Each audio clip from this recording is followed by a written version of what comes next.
Hello friends, welcome to exam points. कल हमने जो वीडियो डाली थी उसके अंदर पढ़ रहे थे भारत का अफवाह तंत्र, और इसके अंदर हमने एक नदी पढ़ी थी, एक नदी तंत्र किया था सिंधु नदी तंत्र। ठीक है, सिर्फ सिंधु नदी तंत्र के अंदर हमने ओनली पढ़ी थी कौन सी? सिंधु नदी। कौन सी नदी पढ़ी थी? सिंधु नदी।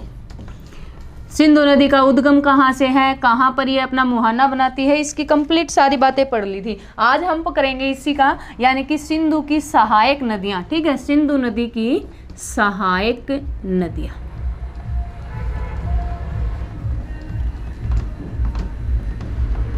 सहायक नदियाँ एक बार थोड़ा सा देख लेते हैं, यानी कि सिंधु नदी है कहाँ से निकलती है, कहाँ पर अपना मुहाना बनाती है और कौन सी श्रेणी को ये काटती है। ठीक है, तो इसका उद्गम स्थान था, उद्गम स्थान कौन सा? उद्गम स्थान है भारत से बाहर कौन सी जगह है? कैलाश पर्वत। ठीक है, कौन सी जगह है? कैलाश पर्वत। और कैलाश पर्वत के पास में मानसरोवर झील, और मानसरोवर झील के पास में चेम्मो युंगडुंग हिमनद, और वहां पर स्थान कौन सा था? बोखरचू। कौन सा स्थान था? बोखरचू नामक स्थान। ठीक है, अब इसके बाद भारत में प्रवेश किया। भारत में कहाँ प्रवेश किया इसने? भारत में प्रवेश किया दमचोक नामक स्थान। कौन सा? दमचोक। पाकिस्तान के अंदर प्रवेश कहाँ किया? पाकिस्तान में प्रवेश किया था चिल्लास नामक स्थान पर। ठीक है, इसके बाद यानी कि इसमें जो धरातलीय भाग में गई है, या फिर बोल सकते हैं मैदानी भाग। मैदानी भाग के अंदर कहाँ पर? यानी अटक। कौन सा? पंजाब प्रांत। पंजाब प्रांत कौन सा? जो पाकिस्तान के अंदर है। इसके बाद क्या इसमें यानी कि पंचनद आकर मिली। पंचनद कौन कौन सी थी? पंचनद 5 नदियाँ बताई थी, और 5 नदी कौन कौन सी हैं? वो सारी मिली कहाँ? मिठनकोट में। कौन सी जगह है? मिठनकोट। ठीक है, इसके बाद मुहाना बनाया इसने कहाँ? और मुहाना बनाती है कराची के पूर्व में। कराची के पूर्व में। ये कंप्लीट कल हमने यानी कि पढ़ लिया था इससे संबंधित। और कहाँ पर मुहाना बनाती है? अरब सागर में। कहाँ? अरब सागर में। ठीक है, ये सारी बातें कल हमने अच्छे से पढ़ ली थी। अब इसके बाद इसकी सहायक नदियाँ पढ़ते हैं। कौन कौन सी इसकी सहायक नदियाँ हैं? ठीक है, यानी कि सहायक नदी कौन कौन सी हैं? सिंधु नदी की सहायक नदियाँ। सिंधु नदी की वैसे तो बहुत सारी सहायक नदी हैं भाई। ठीक है, यानी कि इसकी दाएं किनारे से सहायक नदी आती हैं, और इसकी कौन सी? बाएं किनारे से सहायक नदी आती है। जैसे कि मानो ये है एक हमारी नदी, कौन सी? सिंधु। ठीक है, कौन सी नदी है? सिंधु नदी है। इसकी कहाँ? देखिए यहाँ से मान लो इसका उद्गम स्थान है कहाँ पर? कैलाश पर्वत मानसरोवर झील के पास में। कहाँ? कैलाश पर्वत मानसरोवर झील के पास। कौन सा? बोखरचू। यहाँ से निकलने के बाद ये पश्चिम दिशा में जाती है, पश्चिम दिशा में जाती है यहाँ पर। ठीक है ना, यहाँ भारत में प्रवेश करती है। किस प्रकार? ये इस तरह से बहती है अभी, और कहाँ जाकर के गिर जाती है? ये गिरती है अरब सागर में, इस तरह से। अब देखो इसकी सहायक नदी, यानी कि सिंधु नदी है। सिंधु नदी की सहायक नदी कौन कौन सी है? तो सिंधु की सहायक नदी तो बहुत सारी हैं। सिंधु की कुछ नदियां तो इस यानी कि इस किनारे पर आकर के मिलती हैं। ठीक है, यहाँ। और ये वाला किनारा कौन सा? देखिए, यानी कि हम खुद को यहाँ पर खड़ा करके, और अपना लेफ्ट है वो अपना यानी कि नदी का भी लेफ्ट, और हमारा राइट है वो नदी का भी राइट। ठीक है, तो यानी कि दायां किनारा, जो दाएं किनारे से इसकी कौन कौन सी नदी आकर के मिलती हैं, और बाएं किनारे से या फिर कौन सा यानी कि राइट साइड से इसके अंदर कौन सी नदी आकर के मिलती है। तो यानी कि सबसे पहले पढ़ते हैं हम इसकी कौन सी? जो दाएं किनारे से, यानी कि ये वाली जो नदी है, जो दाएं किनारे से इसकी सहायक नदी है, जो इसमें आकर के मिलती हैं। ये दाएं किनारे से जो नदियां है ना, ये दाएं किनारे से जो नदी है वो कितने? 5 नदियां मुख्य हैं भाई। ठीक है, कितनी नदियां मुख्य हैं इसमें? 5 नदी। 5 नदी जो मैंने बताई थी आपको, क्या ये 5 नदी है ना, किसके नाम से जानी जाती हैं? ये 5 नदी कहलाती हैं पंचनद। ठीक है, क्या कहलाती हैं? ये पंचनद कहलाती हैं। तो ये 5 नदी हैं कौन कौन सी? जो यानी कि सिंधु के अंदर मिलती हैं, जो भारत के अंदर, या ये भी बोल सकते हैं इसको, यानी कि भारत के अंदर सिंधु नदी की सहायक नदी कौन कौन सी हैं? ठीक है, तो भारत के अंदर सिंधु की 5 मुख्य सहायक नदियां हैं। वो 5 मुख्य सहायक नदी हैं कौन कौन सी, ये देखनी है। तो सबसे पहले आती है इसकी कौन सी? झेलम। ठीक है, फिर आती है कौन सी? चेनाब। फिर आती है कौन सी? रावी। और फिर आती है व्यास, और लास्ट है कौन सी? सतलुज। सतलुज। तो ये 5 क्या है, ये 5 सहायक नदी हैं। ये 5 सहायक भारत के अंदर हैं, किसकी, सिंधु नदी की। किसकी सहायक है ये, सिंधु नदी की, जो पंचनद के नाम से जानी जाती हैं। अब इनके बारे में पढ़ते हैं। ये है ना, इन नदियों का क्रम भी ध्यान रखना है भाई, कई बार पेपर के अंदर क्रम पूछ लिया जाता है, ठीक है। यानी कि सिंधु की 5 सहायक नदियों का उत्तर से दक्षिण क्रम बताइए कौन सा है, ठीक है। यानी कि जैसे कि मान लो ये है, यहाँ है 20 की, यानी कि ये वाली नदी है कौन सी, सिंधु, ठीक है। और यहाँ पर क्या है, इसकी 5 सहायक नदी आती है। भारत के अंदर इसकी क्या है, 5 सहायक नदी हैं। तो कौन कौन सी हैं इसकी 5 सहायक नदियाँ, देखते हैं। भारत के अंदर की बात है भाई, ठीक है ना, कौन सी, भारत के अंदर। या ये भी बोल सकते हैं कि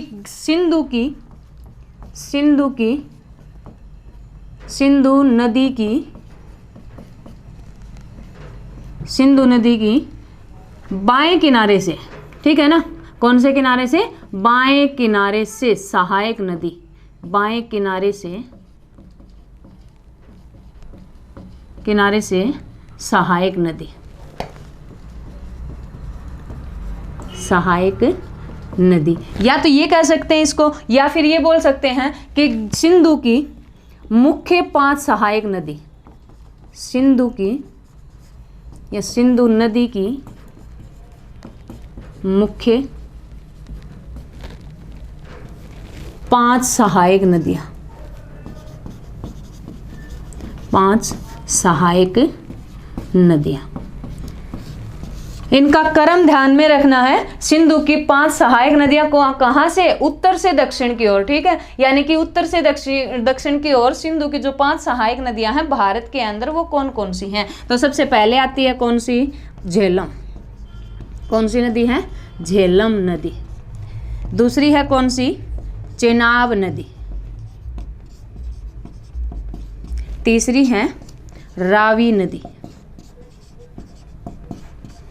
चौथी है व्यास नदी। और लास्ट है कौन सी, सतलुज नदी, सतलुज नदी।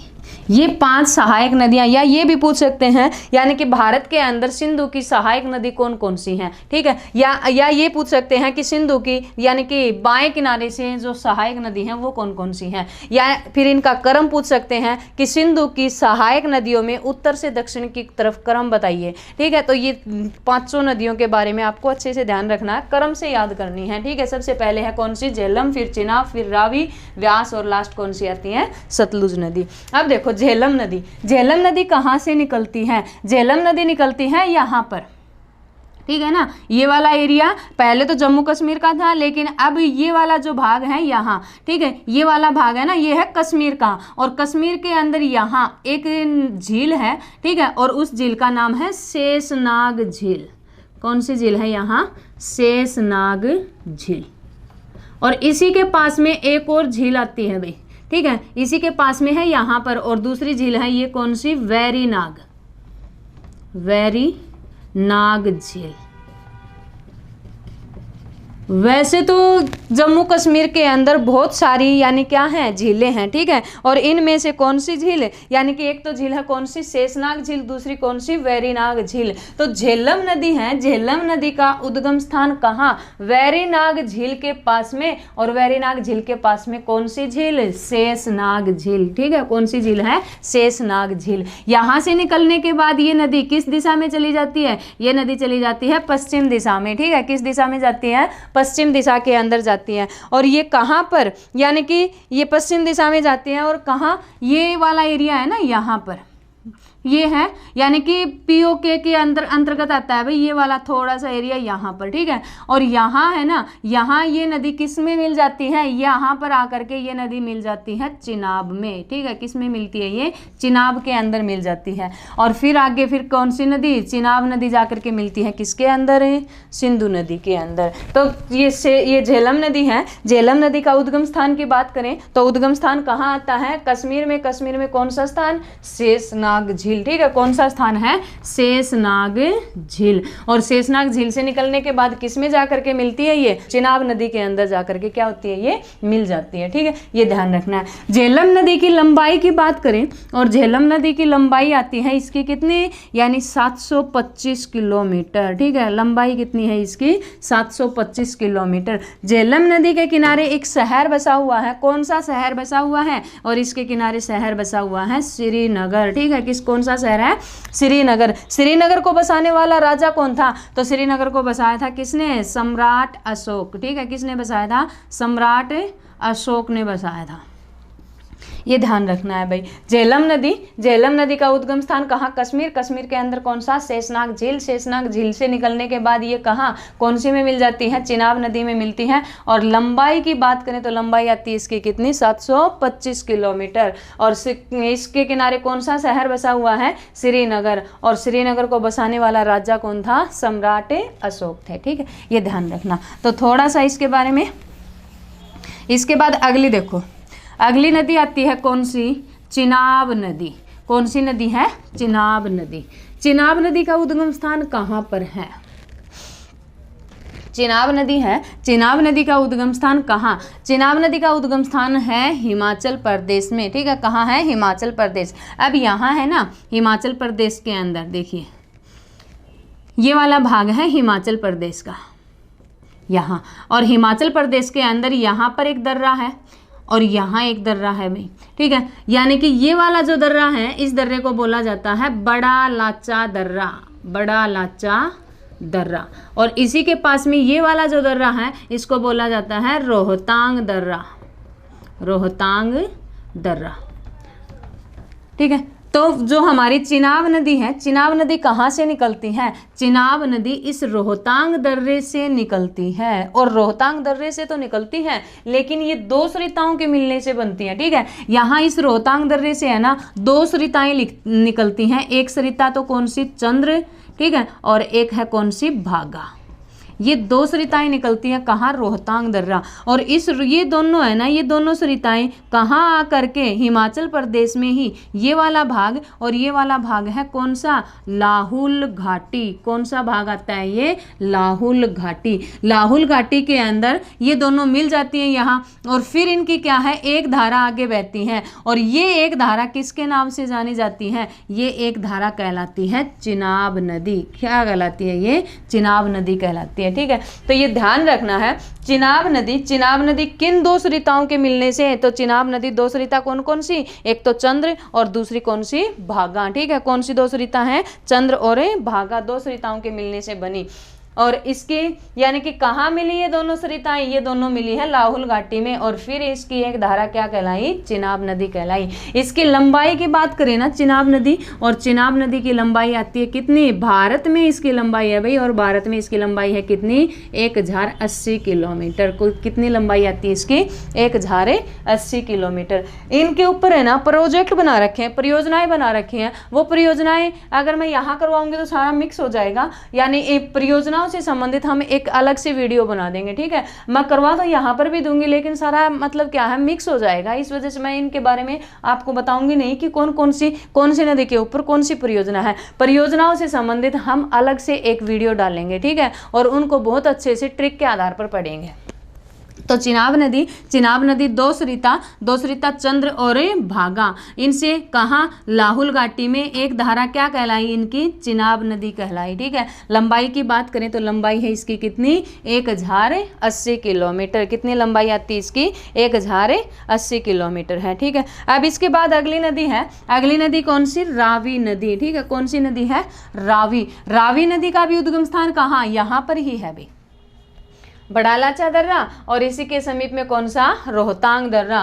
तो रावी नदी भी कहाँ से निकली, रावी नदी निकली इसी रोहतांग दर्रे से। कौन से दर्रे से निकलती है, ये रोहतांग दर्रे से निकलती है। कौन सी नदी, रावी नदी यहाँ से निकलने के बाद, ठीक है, ये कहाँ चली जाती है रावी नदी, और ये चली जाती है कौन से में, यहाँ देखिए दोबारा से देखिए, रावी नदी का उद्गम स्थान की बात करें तो रोहतांग दर्रा, और यहाँ से निकलने के बाद ये नदी चली जाती है कश्मीर में। ठीक है, कहाँ चली जाती है? कश्मीर में। और कश्मीर में है ना, यहाँ ये वाला जो भाग है, ये वाला भाग कहलाता है सराय सिंधु। क्या कहलाता है? ये सराय सिंधु। और यहाँ जा करके क्या है, ये कौन सी नदी के अंदर मिल जाती है? यहाँ जा करके चिनाब नदी के अंदर क्या है, ये मिल जाती है। ठीक है, तो वैसे हम इस रावी नदी को सहायक किसकी भी बोल सकते हैं, चिनाब नदी की भी सहायक बोल सकते हैं। ठीक है, ये ध्यान रखना है। वैसे सहायक है किसकी? सिंधु की। क्यों? क्योंकि चिनाब नदी किस में जाकर के मिल जाती है? सिंधु में मिल जाती है, इस वजह से। तो यानी कि रावी नदी का उद्गम स्थान कहाँ पर? रावी नदी का उद्गम स्थान आता है रोहतांग दर्रा। और कहाँ पर जाकर के? यहाँ कश्मीर के अंदर। कौन सा स्थान? सराय सिंधु। और यहाँ जाकर के किस में मिल गई? चिनाब में। कौन सी नदी के अंदर मिल जाती है? ये चिनाब नदी के अंदर मिल जाती है। इसकी लंबाई की बात करें तो लंबाई आती है इसकी कितनी? 724 किलोमीटर। कितनी लंबाई है इसकी? 724 किलोमीटर लंबी है। इसके बाद अगली नदी आती है। अगली नदी है कौन सी? व्यास नदी। ठीक है, कौन सी नदी है? व्यास नदी। व्यास नदी का उद्गम स्थान कहाँ? ये सारी है ना, ये देखिए मैं एक बार दोबारा से बताऊंगी एक बार आपको।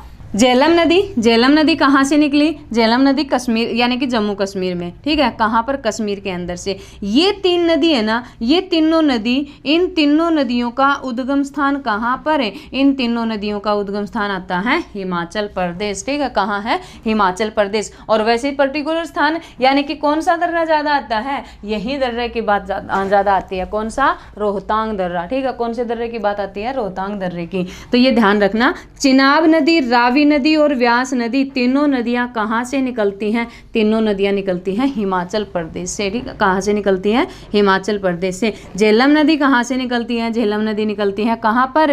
कश्मीर के अंदर। ठीक है, और ये वाली है ना, ये नदी कहाँ से निकलती है? सतलुज नदी। सतलुज नदी कल हमने या अच्छे से ये ट्रिक के आधार पर याद किया था। क्या? एसबीआई, नदियों का एसबीआई कहाँ पर? और नदियों का एसबीआई कहाँ? भारत से बाहर कौन सी जगह है? कैलाश पर्वत, मानसरोवर झील। तो ध्यान रखना है। ठीक है, तो व्यास नदी की बात कर रहे हैं। व्यास नदी कहाँ से निकलती है? व्यास नदी निकलती है कहाँ? अभी बता, हिमाचल प्रदेश। हिमाचल प्रदेश में कहाँ पर? रोहतांग दर्रा। कहाँ से निकलती है? रोहतांग दर्रे से निकलती है। हिमाचल प्रदेश के अंदर रोहतांग दर्रा है भाई, यहाँ। ठीक है, ये दर्रा है। और इस दर्रे के पास में है ना, यहाँ ये वाला स्थान, और ये वाला यहाँ पर बना रखा है कुंड, और उस कुंड का नाम आता है क्या? व्यास कुंड। कौन सा कुंड है यहाँ पर? व्यास कुंड। तो व्यास नदी कहाँ से निकलती है? इस व्यास कुंड से निकलती है। कहाँ से? व्यास कुंड से। हिमाचल प्रदेश, रोहतांग दर्रा, और रोहतांग दर्रे के पास में व्यास कुंड। कौन सा? व्यास कुंड। व्यास कुंड से निकलने के बाद ये नदी, अब ये वाला भाग है ना, ये वाला भाग है पंजाब का। ठीक है, किसका है? पंजाब का। तो यहाँ से निकलने के बाद ये नदी आ जाती है कहाँ? पंजाब के अंदर। कहाँ आ जाती है? ये पंजाब में चली जाती है। और पंजाब में है ना, पंजाब के अंदर यहाँ पर ये स्थान है। ठीक है, पंजाब में है यहाँ पर ये वाला स्थान, और इस स्थान का नाम है क्या? हरिके। कौन सा स्थान है यहाँ? हरिके। पंजाब के अंदर कौन सा स्थान? हरिके स्थान। ठीक है, इस हरिके स्थान के अंदर है ना, यहाँ से एक नदी आती है, और ये वाली नदी है कौन सी? ये वाली नदी है सतलुज नदी। कौन सी नदी है ये? सतलुज नदी। या ये नदी आकर के कहाँ मिल जाती है? यहाँ इस हरिके नामक स्थान पर। कौन सी नदी के अंदर? व्यास नदी के अंदर मिल जाती है। ठीक है, ये ध्यान रखना। यानी कि कहाँ देखिए, निकली कहाँ से व्यास नदी? हिमाचल प्रदेश, रोहतांग दर्रे के पास में कौन सा? व्यास कुंड। ठीक है, कौन सा है? व्यास कुंड। यहाँ से निकलने के बाद ये चली गई कहाँ? पंजाब के अंदर। और पंजाब में कौन सा स्थान है? हरिके स्थान। हरिके स्थान के ऊपर यहाँ से निकल करके, भारत से बाहर से निकल के, तिब्बत के पठार से निकल के, ठीक है, एक नदी मिलती है। कौन सी? सतलुज नदी। और जब ये दोनों नदी मिलती है ना, तो यहाँ पर दोनों के संगम पर क्या बना रखा है? यहाँ बांध बना रखा है, हरिके नामक स्थान के ऊपर ही। और हरिके स्थान पर है ना, जो बांध बना रखा है, उस बांध का नाम भी क्या रख दिया? हरिके बांध। ठीक है, कौन सा नाम रख दिया उसका? हरिके बांध। तो क्वेश्चन बन सकता है, हरिके बांध कौन सी दो नदियों के संगम पर? तो हरिके बांध आता है कौन सी दो नदी? व्यास और सतलुज नदी। कौन सी नदियों के संगम पर है ये? व्यास और सतलुज नदी के संगम पर। कौन सा? हरिके बांध। ठीक है, कौन सा बांध आता है? हरिके बांध। तो ये ध्यान रखना है। अब इसके बाद देखिए, व्यास नदी की लंबाई की बात करें तो लंबाई आती है इसकी कितनी, 470 किलोमीटर। कितनी लंबाई है इसकी, 470 किलोमीटर लंबाई है। अगली नदी है, अगली नदी कौन सी, सतलुज नदी। कौन सी नदी है, सतलुज नदी। सतलुज नदी का उद्गम कल भी मैंने अच्छे से बताया था आपको, एसबीआई याद करवाया था अगर आपको ध्यान में है तो एसबीआई कहाँ, एसबीआई है कहाँ पर, कैलाश पर्वत। नदियों के एसबीआई की बात हो रही थी भी यहाँ पर, यानी कि हमारे बैंक का नाम ये ध्यान मत रखना, कहीं बैंक के बारे में बात कर लो कि यहाँ मानसरोवर में एसबीआई है। तो नदियों का एसबीआई कहाँ बताया था मैंने, नदियों का एसबीआई बताया था यहाँ, है ना। और यहाँ पर कौन सी नदी, सतलुज नदी, ब्रह्मपुत्र नदी और कौन सी, इंडस नदी यानी कि सिंधु नदी। ये 3 नदी भारत के बाहर से निकलती हैं, 3 नदियाँ, और सारी नदी कहाँ से हैं, और सारी नदी निकलती हैं भारत के अंदर। तो अब आती है कौन सी, यानी सतलुज नदी। सतलुज नदी का उद्गम स्थान कहाँ पर, तो सतलुज नदी का उद्गम स्थान आता है कहाँ, ये वाला भाग, और यहाँ है एक पर्वत, पता है सबको, कैलाश पर्वत। पास में है एक झील, पता है सबको, मानसरोवर झील। और इसी के पास में है एक ग्लेशियर, पता है क्या, कौन सा ग्लेशियर, चेमुयुंगडुंग ग्लेशियर, ठीक है। और इसी के पास में है ना यहाँ ये एक ताल है, और इस ताल का नाम आता है क्या, राक्षस ताल, ठीक है। कौन सा ताल है ये, राक्षस ताल। यहाँ से निकलती है कौन सी नदी, यहाँ से निकलती है सतलुज नदी। कौन सी नदी निकलती है यहाँ से, सतलुज नदी। यहाँ से निकलने के बाद ये नदी कहाँ आ जाती है, ये पश्चिम दिशा में बह करके यहाँ, ये दर्रा है भाई यहाँ पर, और ये दर्रा कौन सा है, ये दर्रा आता है शिपकिला। कौन सा दर्रा है, शिपकिला दर्रा। दर्रों से संबंधित मैं अच्छे से आपको एक वीडियो के अंदर सारे दर्रे करवा दूंगी भी अच्छे से, कि कौन सा दर्रा है किससे संबंधित, कौन सा दर्रा किसको जोड़ता है, कौन सा दर्रा किसको अलग करता है, वो सारे मैं आपको एक वीडियो में करवाऊंगी अच्छे से, ठीक है। सिर्फ इतना याद रख लो, यहाँ पर सतलुज नदी है। सतलुज नदी कहाँ, सतलुज नदी भारत से बाहर कौन सा, चेमुयुंगडुंग ग्लेशियर, और चेमुयुंगडुंग ग्लेशियर के समीप में कौन सा, राक्षस ताल। यहाँ से निकलने के बाद शिपकिला दर्रे से होते हुए भारत के अंदर क्या करती है, ये प्रवेश करती है। और यह कहाँ जा करके, यहाँ ये देखिए, यहाँ से एक नदी आई थी ना पंजाब के अंदर, ठीक है, और यहाँ जा करके कौन सी में मिल गई, ये व्यास नदी के अंदर मिल जाती है। और फिर क्या है, फिर दोनों की एक धारा, फिर सतलुज के नाम से, ठीक है। और कहाँ जा करके, पाकिस्तान के अंदर जा करके कौन सी नदी में मिलती है, ये सिंधु नदी के अंदर मिल जाती है। कौन सी नदी में मिल जाती है, ये सिंधु नदी के अंदर मिल जाती है, तो ध्यान रखना है। अब इसके बाद बात आती है जो सतलुज नदी है, सतलुज नदी की एक सहायक नदी है। सतलुज नदी की सहायक नदी कौन सी आती है, सतलुज नदी की सहायक नदी है स्पीति नदी, ठीक है। कौन सी नदी है, स्पीति नदी। सतलुज की एक सहायक नदी कौन सी है, स्पीति नदी है भाई। और स्पीति नदी का उद्गम स्थान की बात करें तो ये है कहाँ पर है, ये आती है कहाँ, कुंजुम दर्रे से, ठीक है। कहाँ से निकलती है ये, कुंजुम दर्रे से निकलती है। आप इतना ही ध्यान रखना, सतलुज नदी है, सतलुज नदी की सहायक नदी कौन सी, तो सतलुज की सहायक नदी आती है कौन सी, स्पीति नदी। कौन सी नदी है, स्पीति। कहाँ मिलती है ये सतलुज के अंदर, और ये मिलती है कहाँ, कुंजुम दर्रे से, तो इसका उद्गम स्थान है। और ये हिमाचल के अंदर, और हिमाचल प्रदेश के अंदर कौन सा स्थान पर, हिमाचल प्रदेश में आता है किन्नौर जिले में, ठीक है। कौन से जिले में, किन्नौर। और किन्नौर जिले के अंदर किस में मिल जाती है, ये सतलुज में मिल जाती है। इतना ही काफ़ी है आपके लिए।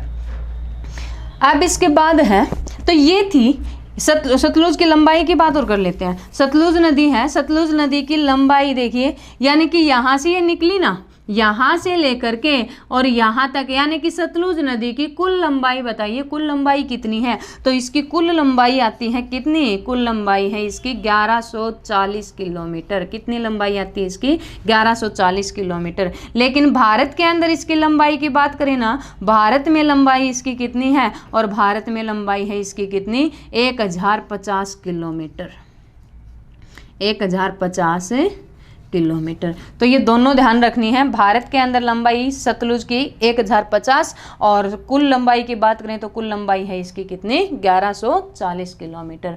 तो ये नदी थी 5, ये 5 नदी किसकी सहायक नदी, ये सिंधु की सहायक नदी। कहाँ पर, बाएं किनारे से, या फिर बोल सकते हैं कहाँ, भारत के अंदर ये 5 सहायक नदियाँ, ठीक है। भारत में सिंधु की 5 सहायक नदी हैं, वो कौन कौन सी हैं, ये थी भाई।